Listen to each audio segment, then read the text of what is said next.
Have a good day. Nobody ever wants to be first. I know.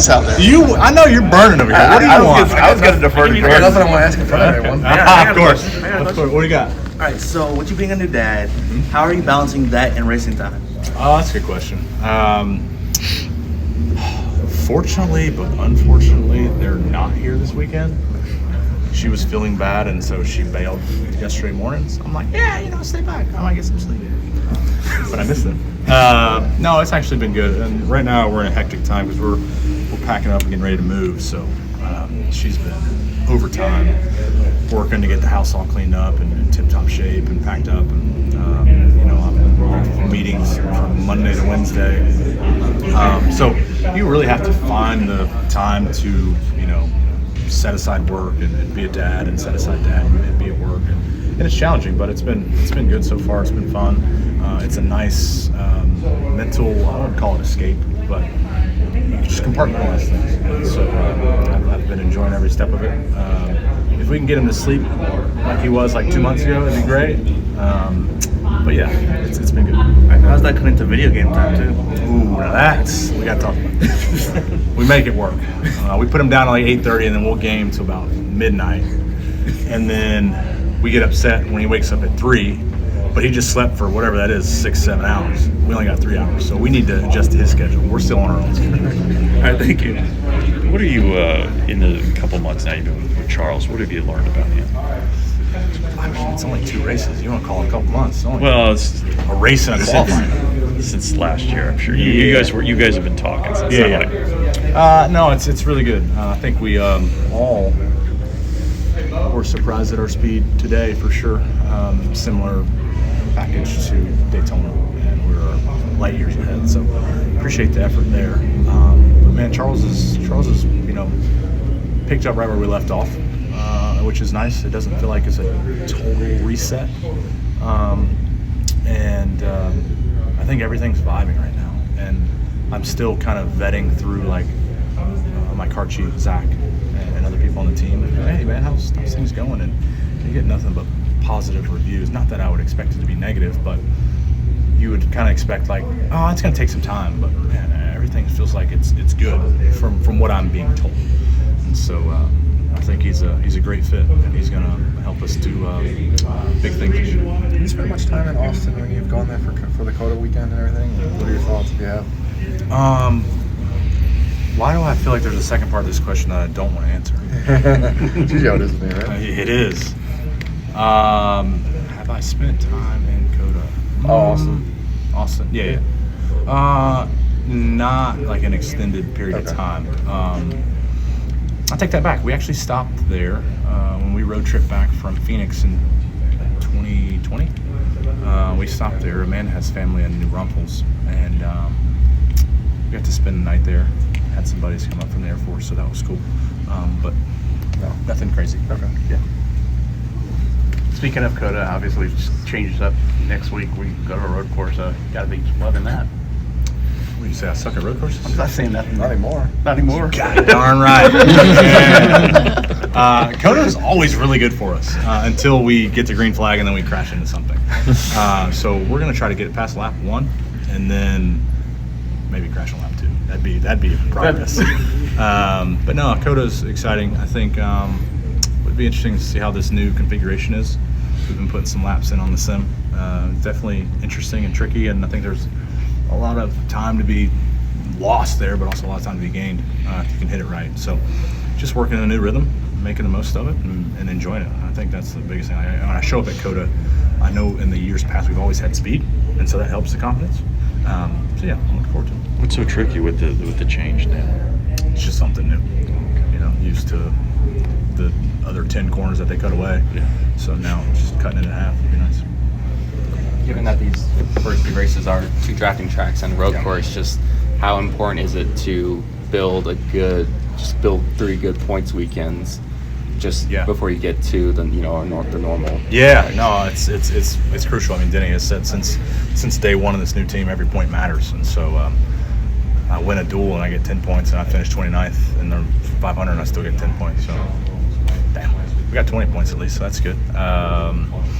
I think here is just coming out with a good, clean execution race. I mean, now like the season's fully underway. Like you can't give up the little things because you'll get down in the last 3 or 4 races and be, scrapping and clawing for everything. So, we've been in the bubble spot for the last 2 years, 3 years, whatever it is. And, I'm ready to be locked in early, so we got to do everything we can right early to make that happen. So you win a duel, and then you finish 29th and you probably feel like you didn't do anything different, right? Like it's there was some things we talked it over and over and over of what we could have done better, but I was pissed off because I should have known better not to block the top because the pace is too fast, and Freddie should have known better. And we're sitting there texting, and then he said, I didn't even reply back, I don't think, but he said, you know who we blocked at the top, right? The 24, and look who won the race. You're like, you're right. So you never know with those races now. It's tough. It's tough to finish that we had, knowing that the speed and performance that we had in our car, but it just wasn't meant to be. Do they need to? I mean, a lot of talk. Like we all been talking for years. Does things need to change? But do you feel like you? I mean, I don't know. I honestly felt like the duel was harder than the 500.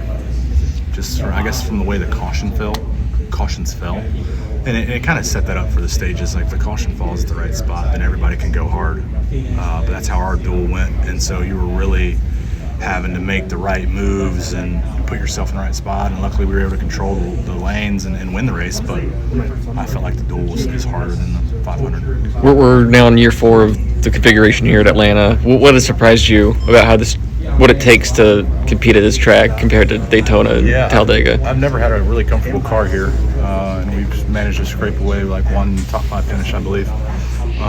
But we've really changed that, I feel like, going into this weekend. We brought us a race car this time, and that's actually nice. But I've said since, I think, the second time coming back, like just from race 1 to race 2 in the new configuration, that this place is wearing out. And practice is going to be coming back into play, hopefully, because I think it might be a couple years before that, but showing up and qualifying and just thinking that it's wide open, easy, and you're not doing anything wrong, but then somebody goes out there and busts their ass. It's kind of embarrassing to not get those things ironed out in practice instead of just showing up for qualifying. So we'll see.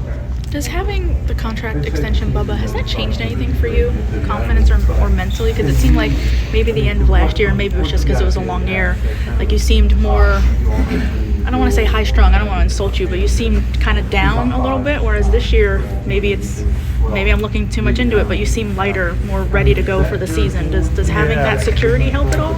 Oh, for sure. I mean, I think the most important thing is that I want to be competitive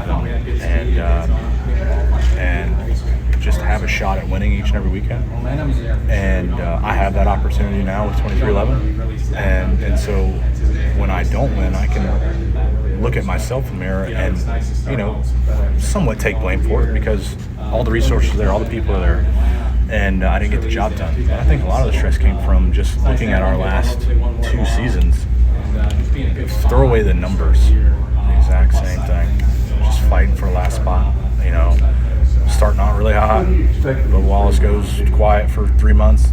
Then we got to turn it up in the summer. And it's been the same story. And it's like, shit, like I showed up last year, Daytona 500, different. I felt different. I was ready to just do things different, and you got the same results. And so I talked about this last week or in the preseason.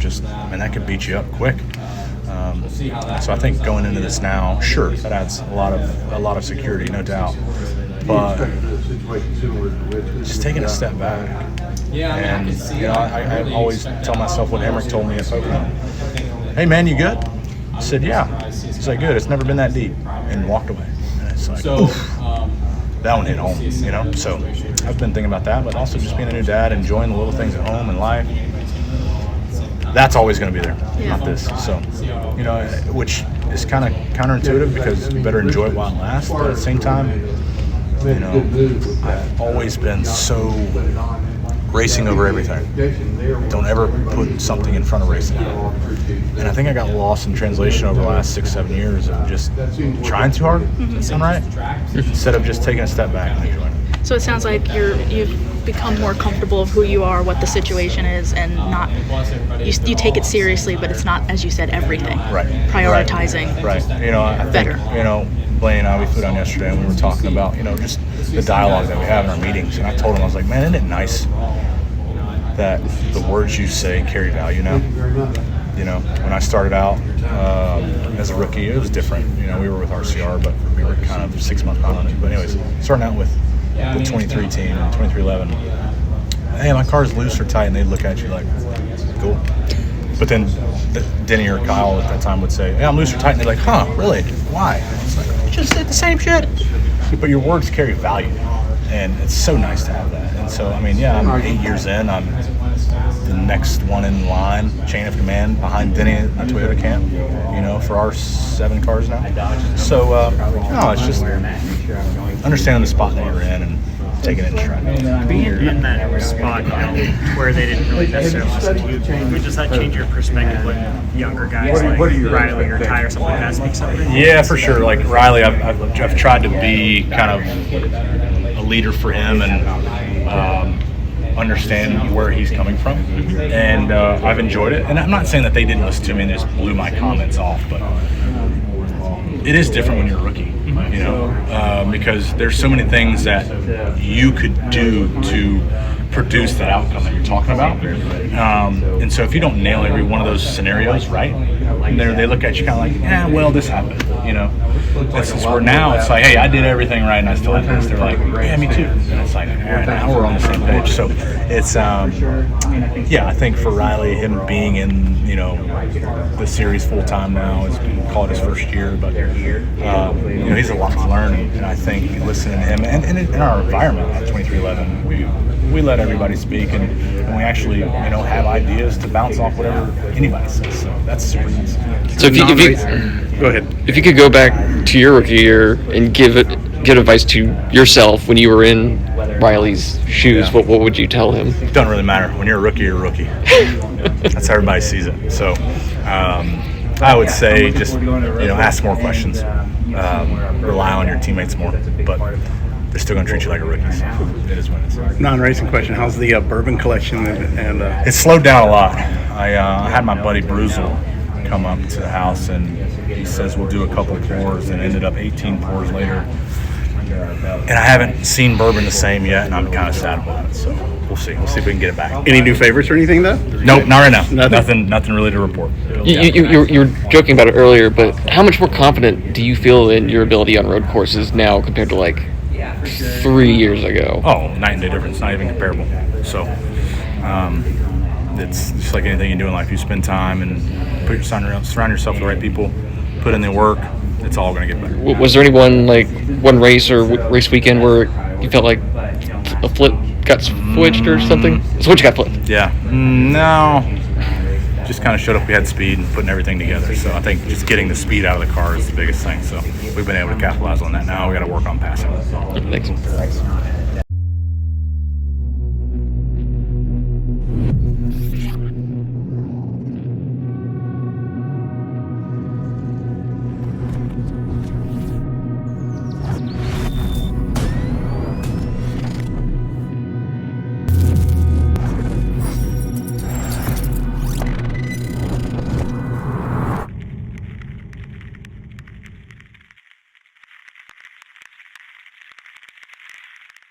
Jared Haas with Frontstretch.com. Come back soon for more great racing videos. And if you like us, make sure to hit that subscribe button.